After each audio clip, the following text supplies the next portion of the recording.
बैलाच्या वशिंडाला शिवपिंड म्हणून पूजावं अन गाईच्या गोमूत्राला सुद्धा अमृत म्हणून प्यावं अशी शिकवण देणारी आपली मराठी संस्कृती आणि त्याच संस्कृतीला उच्चभू मानून उपस्थित सर्व गाडा मालक चालक व गाडा शौकीन मी तनुष्का काळूराम लंगोटे आज आपल्यासमोर बैलगाड्याच्या पंढरीतला पांडुरंग म्हणजे सप्त हिंद केसरी स्वर्गीय मन्या याला शब्दरूपी आदरांजली देण्यासाठी इथं उभी आहे।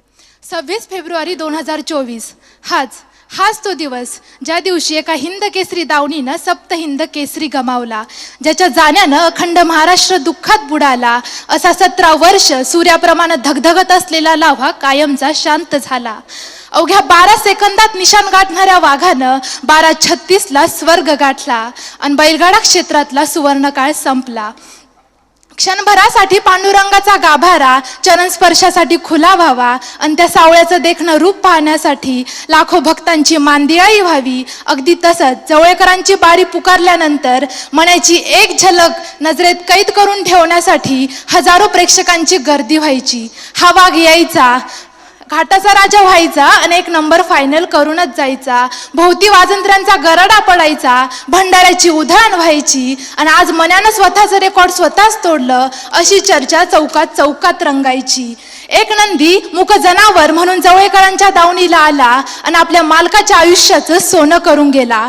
सह्याद्री केसरी, महाराष्ट्र केसरी, हिंद केसरी, भारत केसरी असे अनेक किताब आपल्या मालकाच्या नावे करत या वाघानं इतिहास रचला। वडगाव कांदळी, वडगाव मावळ, घोडेगाव, टाळगाव चिखली, निमगाव दावडी, चरोली असे अनेक घाट मन्याच्या इतिहासाची साक्ष देतात।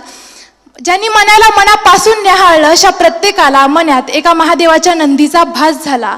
इथे जवळच आमचे ग्रामदैवत भैरवनाथ महाराजांचं मंदिर आहे आणि अलीकडं मन्याचं स्मारक आहे।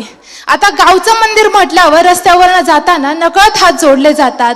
अगदी तसंच मन्याच्या स्मारकाचं साधं टोक जरी दिसलं तरी नकळत हात जोडले जातात आणि हे कमावलंय मन्यानं। त्यांनी फक्त लाखोंच्या मनावर अधिराज्य तर गाजवलं नाहीच, पण त्याच्या सहवासात आलेल्या प्रत्येकाला त्यानं साक्षात पांडुरंग परमात्म्याचं दर्शन घडवलं। मन्यानंतर अनेक बाऱ्या झाल्या, 1 सेकंद आतूनही टाकला, पण क्षणात घाट उभा करण्याची आणि बारी झाल्यानंतर सारा घाट खाली करण्याची लकब फक्त मन्यातच होती। मन्याची बारी म्हणजे सर्वांसाठी दिव्य सोहळा असायचा। जसं एका नंदीशिवाय महादेवाचं मंदिर अपूर्ण आहे, तसंच मन्याशिवाय हे बैलगाडा क्षेत्र अधूर आहे। ज्याला पळताना पाहिलं, ज्याच्या चालण्याचा डौल पाहिला अशा मन्याला एका फोटोत कैद पाहणं इथल्या प्रत्येकासाठी अवघड आहे। मन्या गेल्यानंतरचे 10 दिवस या बैलगाडा क्षेत्रासाठी सुतकापेक्षा कमी नव्हते। ज्यांना आधी कधी मन्या माहीतही नव्हता त्या प्रत्येकाच्या डोळ्यात मन्यासाठी अश्रू होते। आजकालच्या युगात माणूस माणसाला ओळख देत नाही आणि अशा वेळी एका नंदीला श्रद्धांजली वाहण्यासाठी हजारोंचा जनसमुदाय लोटला। एक निष्पाप मुका जीव ज्यानं फक्त आपल्या वेगाच्या जोरावर अखंड महाराष्ट्राला आपलंसं केलं असा बैलगाडा क्षेत्रातला सूर्य कधी न उगवण्यासाठी कायमचा मावळला।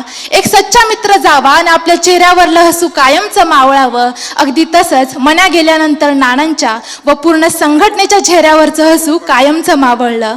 मन्या जाऊन 2 वर्ष पूर्ण झाली, पण अजूनही त्याच्या आठवणी ओल्याच आहेत। मन्याचे प्रत्येक घाट आणि त्याची बारी आणि ती बारी झाल्यानंतर घाटात झालेला जल्लोष आजही मनात जिवंत आहे।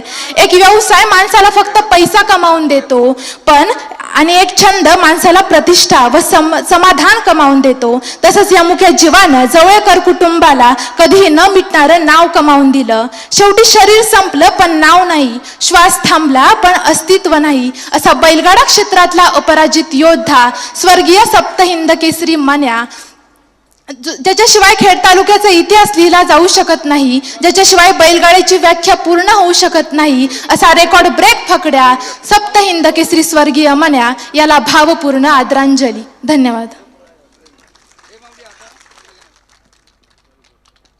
धन्यवाद ताई। यानंतर या ठिकाणी आता